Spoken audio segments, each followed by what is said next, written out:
क्या आपने कभी कोई स्टॉक सिर्फ इसलिए खरीदा है क्योंकि किसी ने कहा था यह डबल हो जाएगा? आरव ने भी यही किया। यूट्यूब पर एक वीडियो देखी, ये स्टॉक अगले 6 मंथ में डबल हो जाएगा। दोस्तों ने कहा भाई जल्दी कर, मौका निकल गया तो पछताएगा। आरव ने बिना सोचे 50,000 रुपये लगा दिए। पहले 3 दिन स्टॉक ऊपर गया। आरव को लगा मैं जीनियस हूं, अब नौकरी छोड़कर फुल टाइम स्टॉक मार्केट में इन्वेस्ट करूंगा। लेकिन चौथे दिन स्टॉक गिरा, फिर और गिरा, फिर और गिरा। 1 महीने बाद 50,000 रुपीज सिर्फ 29,000 रुपीज रह गए।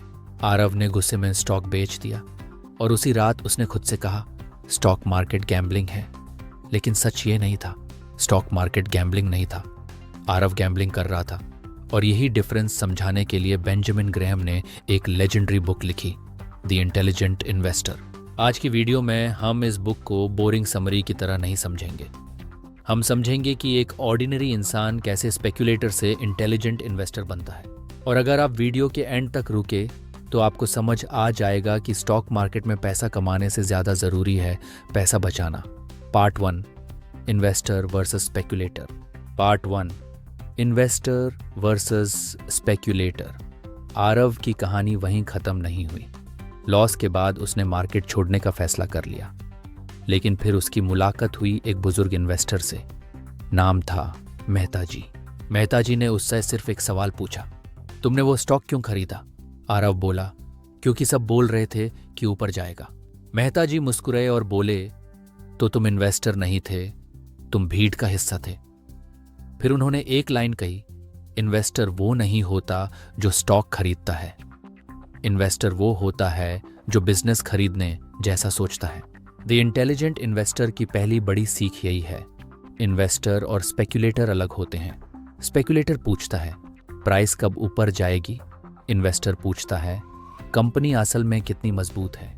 स्पेक्युलेटर चार्ट देखता है, इन्वेस्टर बिजनेस देखता है। स्पेक्युलेटर जल्दी पैसा चाहता है, इन्वेस्टर सेफ और सस्टेनेबल वेल्थ चाहता है। स्पेक्युलेटर एक्साइटमेंट में डिसीजन लेता है, इन्वेस्टर कैलकुलेशन में डिसीजन लेता है। और ग्राहम कहते हैं अगर आपको स्टॉक मार्केट में सर्वाइव करना है तो पहले खुद से पूछो, मैं पैसा इन्वेस्ट कर रहा हूँ या सिर्फ प्रेडिक्शन खेल रहा हूँ। पार्ट 2, मिस्टर मार्केट की कहानी। मेहता जी ने आरव को अगले दिन अपने घर बुलाया। उन्होंने कहा, मान लो तुम्हारे घर के बाहर रोज एक आदमी आता है, उसका नाम है मिस्टर मार्केट। हर सुबह मिस्टर मार्केट दरवाज़ा खटखटाता है और कहता है, आरव तुम्हारे पास जो बिजनेस है आज मैं उसे 10 लाख रुपए में खरीदूंगा। अगले दिन वही आदमी आता है और कहता है, आज मूड खराब है, मैं सिर्फ 7 लाख रुपए दूंगा। तीसरे दिन वही आदमी बहुत एक्साइटेड होता है, आज मार्केट अमेजिंग है, मैं 15 लाख रुपए दूंगा। फिर मेहता जी ने पूछा, क्या बिजनेस की असली वैल्यू हर दिन बदल रही थी? नहीं, सिर्फ मिस्टर मार्केट का मूड बदल रहा था। ग्राहम ने स्टॉक मार्केट को इसी तरह समझाया, मार्केट रोज आपको प्राइस देता है, लेकिन मार्केट रोज सही नहीं होता। कभी मार्केट बहुत ज्यादा डर जाता है, कभी मार्केट बहुत ज्यादा लालची हो जाता है। इंटेलिजेंट इन्वेस्टर मार्केट के मूड का गुलाम नहीं बनता, वो मार्केट के मूड का फायदा उठाता है। जब लोग दर में अच्छी कंपनीज बेच रहे होते हैं, इंटेलिजेंट इन्वेस्टर सोचता है, क्या ये कंपनी सच में खराब हो गई है या सिर्फ प्राइस गिरा है? जब लोग लालच में महंगी चीज खरीद रहे होते हैं, इंटेलिजेंट इन्वेस्टर सोचता है, क्या मैं वैल्यू खरीद रहा हूं या सिर्फ हाइप? यही है मिस्टर मार्केट का लेसन। मार्केट आपकी सेवा करने के लिए है, आपको कंट्रोल करने के लिए नहीं।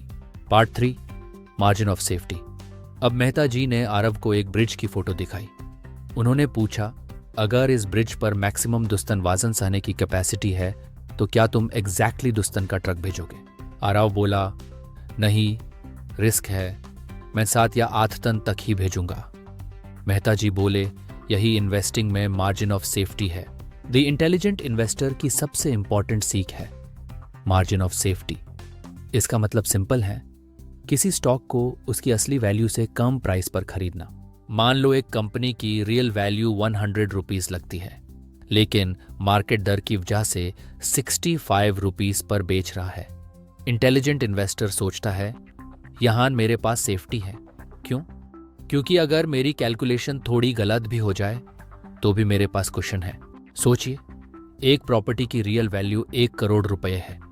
अगर आप उसे 1 करोड़ रुपए में खरीदते हैं तो आपने बस सही प्राइस दिया।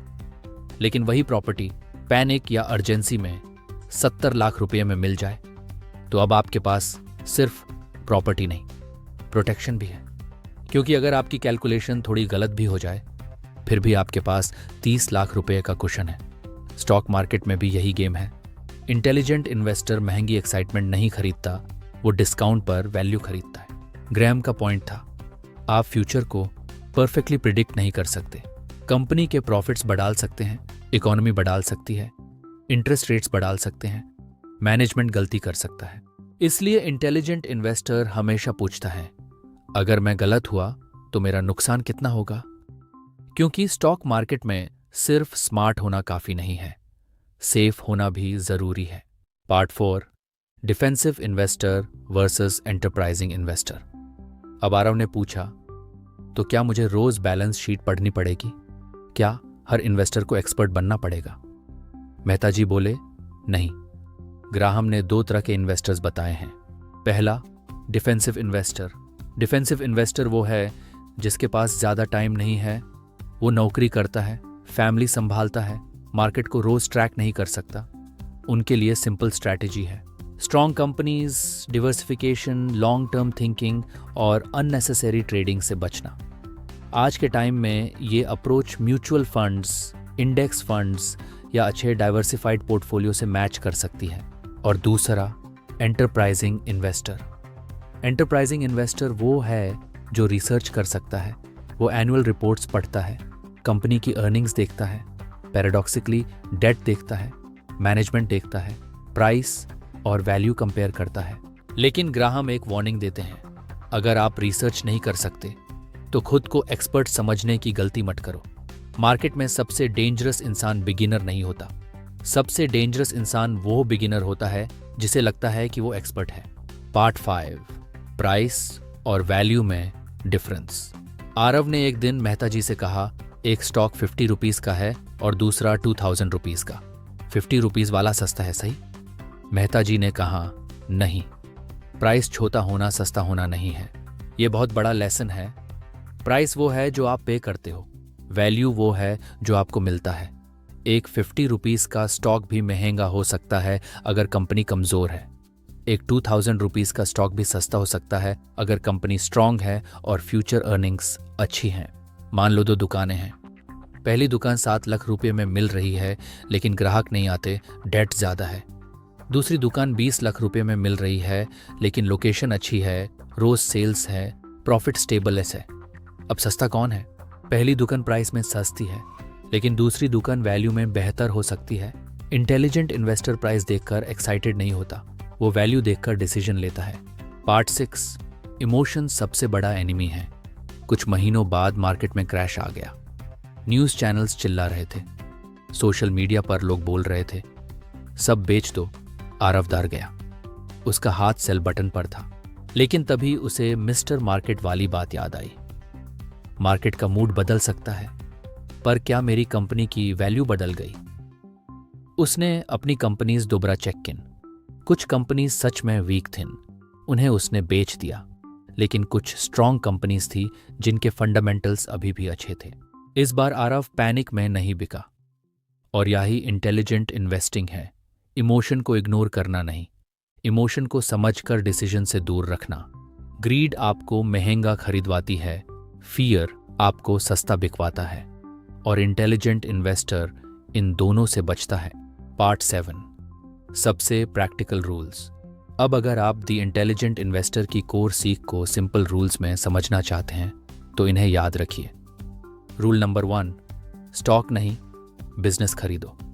रूल नंबर 2, मार्केट के मूड से कंट्रोल मत हो। Rule number 3, margin of safety रखो। रूल नंबर 4, प्राइस और वैल्यू में फर्क समझो। रूल नंबर 5, जल्दी अमीर बनने की कोशिश अक्सर जल्दी गरीब बना देती है। रूल नंबर 6, डाइवर्सिफिकेशन ज़रूरी है, पूरा पैसा एक ही आइडिया पर मत लगाओ। रूल नंबर 7, अगर रिसर्च नहीं कर सकते तो सिंपल और डिफेंसिव अप्रोच रखो। रूल नंबर 8, इन्वेस्टिंग बोरिंग लगे तो समझो आप सही रास्ते पर हो सकते हो। क्योंकि रियल वेल्थ एक्साइटमेंट से नहीं बनती, रियल वेल्थ पेशेंस, डिसिप्लिन और कॉमन सेंस से बनती है। Closing story. 1 साल बाद आरव वही है लड़का नहीं था। पहले वो स्टॉक टिप्स ढूंढता था, अब वो बिजनेसेस समझता था। पहले वो हर गिरावट से डरता था, अब वो गिरावट में अपॉर्चुनिटी ढूंढता था। पहले वो मार्केट से पूछता था, मुझे पैसा कब मिलेगा? अब वो खुद से पूछता था, क्या मैं सही प्राइस पर सही चीज खरीद रहा हूं? और यही द इंटेलिजेंट इन्वेस्टर की असली सीख है। ये बुक आपको ओवरनाइट रिच बनने का फॉर्मूला नहीं देती, ये आपको कुछ ज्यादा इंपॉर्टेंट देती है, मार्केट में सरवाइव करने की सोच।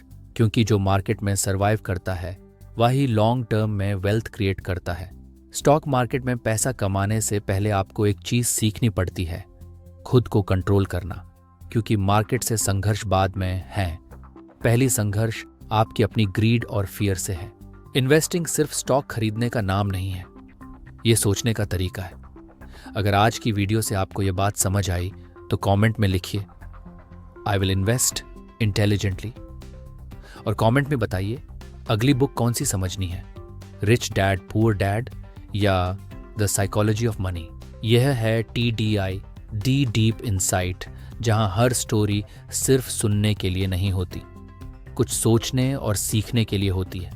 अगर इस वीडियो ने आपको थोड़ा भी वैल्यू दी है तो इसे लाइक करें, चैनल को सब्सक्राइब करें और बेल आइकन प्रेस कर दें, ताकि लाइफ, मनी और सक्सेस से जुड़ी ऐसी डीप इनसाइट्स आपसे मिस न हो।